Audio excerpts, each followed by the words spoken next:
Welcome back to our channel, folks. It is a beautiful day to dive right back into the heart of Port Charles. We are so thrilled to have you here with us again as we explore the latest twists and turns. Let me tell you, I have been watching this situation with Curtis unfold, and it has got my stomach tied up in absolute knots. You know, as a man who has seen his fair share of life's ups and downs, watching another man stand right on the precipice of losing everything is a heavy, heavy thing to witness. Curtis is standing at what might be the absolute most critical crossroads of his entire life. The jury has finally reached a verdict, and he is heading back into that chilly, intimidating courtroom to find out if he is going to be a free man or if he is going to be trading his sharp suits for a prison uniform. It is the kind of suspense that keeps you on the edge of your seat, holding your breath, because you just know that whatever happens next is going to change the Ashford family forever. Now, if there is one thing I know about Curtis, it is that he is a proud, stubborn man. He is a fighter, a man who has always tried to stand tall, even when the whole world is trying to knock him down. But this assault charge, Lord have mercy, it is a whole different ballgame. It is not just about his pride anymore. It is about his literal freedom and his ability to walk the streets as an independent man. When you are facing the possibility of being locked up, stripped of your ability to protect and provide for your family, it does something profound to a man's soul. I can only imagine the dark, terrifying thoughts racing through his mind as he waits for that judge to speak.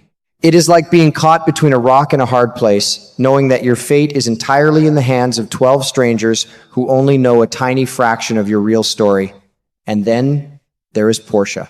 Bless her heart. That woman is trying so incredibly hard to hold everything together.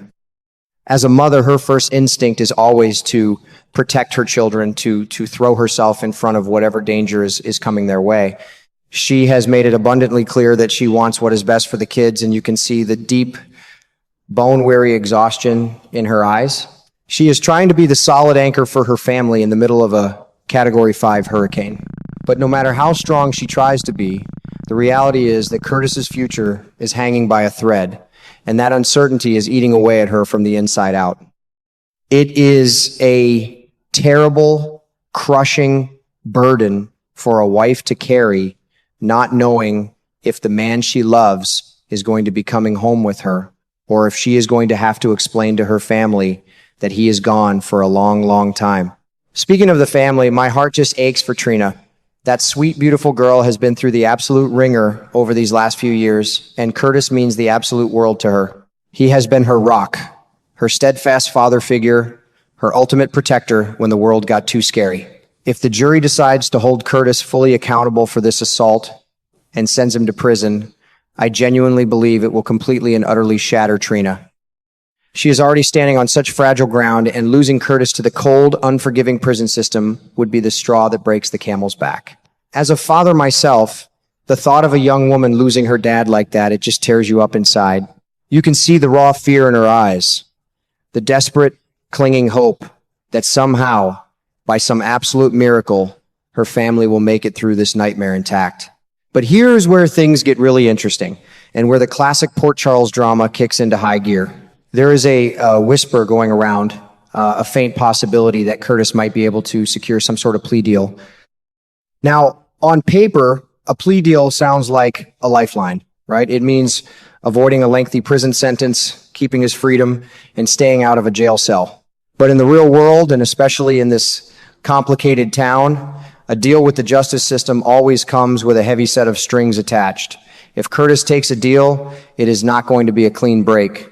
It is going to introduce a whole new set of messy complications, a brand new storm that nobody saw coming. Taking a plea deal means admitting guilt, swallowing your pride, and accepting strict conditions that might severely limit your life and your dignity. For a man like Curtis, who has always lived life on his own terms, that is a terribly bitter pill to swallow. And for Portia and Trina, this potential deal is already proving to be a massive, earth-shattering shock to their system. They were bracing for a simple guilty or not guilty verdict, but this new development is throwing them for a massive loop. It forces them to adjust to a new, uncomfortable reality, one where Curtis might be physically free, but he is still heavily chained by the consequences of his actions.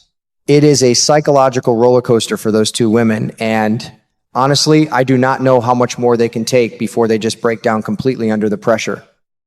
This new adjustment is proving to be one of the most troubling messes they have ever faced. You see, when you think the worst is over, life has a funny way of throwing a curveball right at your head.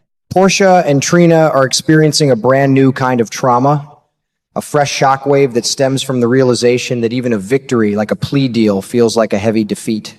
They have to navigate the whispers in town, the restrictions that might be placed on Curtis, and the lingering stain of the assault charge.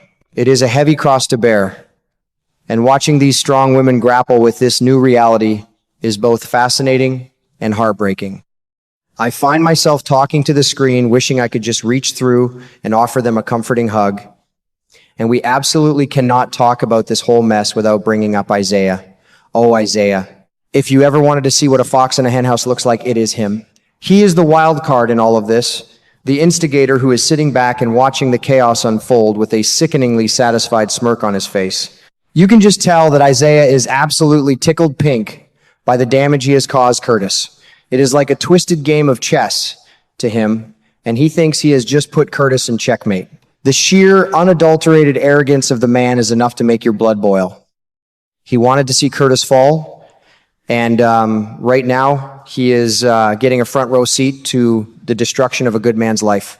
This deep satisfaction that Isaiah is feeling, this public gloating, it is only throwing buckets of gasoline on an already raging fire. The tension between Curtis and Isaiah is no longer just a simple disagreement or a minor feud. It is an all-out scorched earth war. And let me tell you, when two stubborn, determined men go to war, the collateral damage is always devastating. Isaiah's involvement and his apparent victory in pushing Curtis to the brink is pushing this rivalry to dangerous heights we have never seen before. It is not just about the assault anymore. It is about pride, vengeance, and the desperate burning need to come out on top, no matter who gets hurt in the process. I sit here in my living room watching this unfold, and I cannot help but wonder what on earth is going through Isaiah's head. Does he not realize that cornering a man like Curtis is an incredibly dangerous game to play? A desperate man is a dangerous man, and if Curtis feels like he has absolutely nothing left to lose, Isaiah might just find out that he has barked up the wrong tree.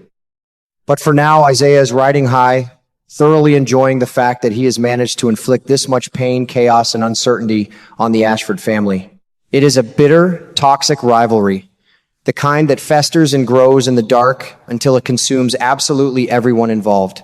As for Portia and Trina, they are caught right in the deadly crossfire of this escalating war. Every single time Isaiah makes a calculated move, every time Curtis reacts out of anger or desperation, these two innocent women bear the heavy brunt of the emotional fallout. The potential plea deal, instead of bringing the peace they so desperately crave, has just become another bloody battlefield. Portia is trying to figure out how to navigate this new shock, how to keep her family safe when the threats seem to be coming from both inside and outside the courtroom. And Trina, sweet, resilient Trina, is just trying to find some solid ground to stand on while the two men in her life's orbit tear each other apart limb from limb. You know, folks, life has a funny, sometimes cruel way of testing us. It pushes us to our absolute physical and mental limits just to see what we are really made of. Curtis is being tested like never before in his life. He has to decide whether he is going to let his fierce pride dictate his actions or if he is going to make the hard, humiliating, agonizing choice to take a deal for the sake of his family's survival. It is a classic catch-22. If he fights and loses, he goes to prison and destroys Trina's fragile world. If he takes the deal, he stays physically free, but he hands Isaiah a massive victory and brings a whole new world of stress, judgment, and shock to Portia's doorstep. There are no easy answers here. No magic wands to wave and make it all instantly better. I have to say, the storytelling we are witnessing right now is just incredibly gripping.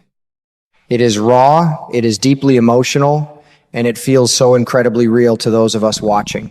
We have all faced moments in our own lives where we had to choose between the lesser of two evils, where every single option felt like a losing hand. Watching Curtis grapple with this impossible choice, watching Portia's desperate, fierce love for her kids, and seeing Trina's fragile heart hanging delicately in the balance, it is enough to bring a tear to a glass eye. And with Isaiah lurking in the shadows, grinning from ear to ear and ready to strike again, you just know deep down in your bones that this story is far from over. So, as we wait to see what happens when those heavy courtroom doors finally open, all we can do is hold our collective breath. Will Curtis swallow his pride and take the deal? Will Trina survive the emotional fallout of this relentless trauma? And just how far will the bitter, ugly war between Curtis and Isaiah go before someone gets irreparably broken beyond repair? It is a tangled, messy web, my friends, and I, for one, cannot wait to see how it all unravels in the days to come. It is going to be a very bumpy ride, so buckle up, keep your loved ones close, because Port Charles is about to get a whole lot more complicated, and we will be right here to talk about every single second of it.